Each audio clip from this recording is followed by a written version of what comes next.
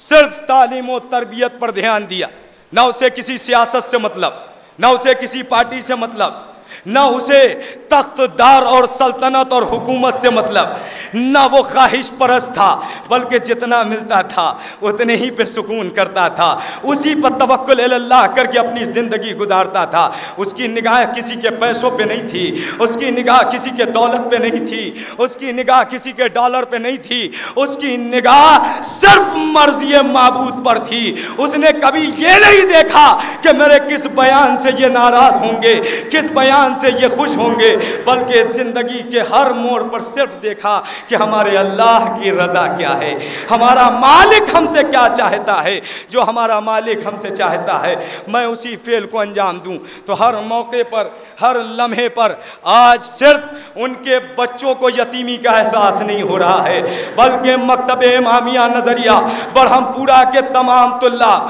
اور تمام طالبات کی آنکھیں نم ہیں، اور ہم جیسے وہ تمام شاگرد جو ان سے استفادہ کیا کرتے تھے، وہ تمام مومنین جو ان سے استفادہ کرتے تھے، آج سب کی آنکھیں نم ہیں اور سب بتا رہا ہے کہ آج محسوس ہو رہا ہے کہ میرا باپ دنیا سے گزر گیا، آج احساس یتیمی ہو رہا ہے، آج احساس یتیمی ہو رہا ہے۔ وقت نہیں ہے میں اپنی باتوں کو ختم کروں، ایک مصرع بیان، دو مصرع بیان کر کے کس طرح امانت نہ رہوں غم سے میں دلگیر، کس طرح امانت نہ رہوں غم سے میں دلگیر، آنکھوں میں پھرا کرتی ہے استاد کی صورت، کس طرح امانت نہ رہوں غم سے میں دلگیر، آنکھوں میں پھرا کرتی ہے استاد کی صورت۔ میں انہی کے ساتھ دعوت سخن دے رہا ہوں عالی جناب سید سجاد یوسف صاحب سے کہ وہ آئیں اور منظوم نذرانِ عقیدت پیش کریں۔ آپ حضرات ایک صلوات سے ان کا استقبال۔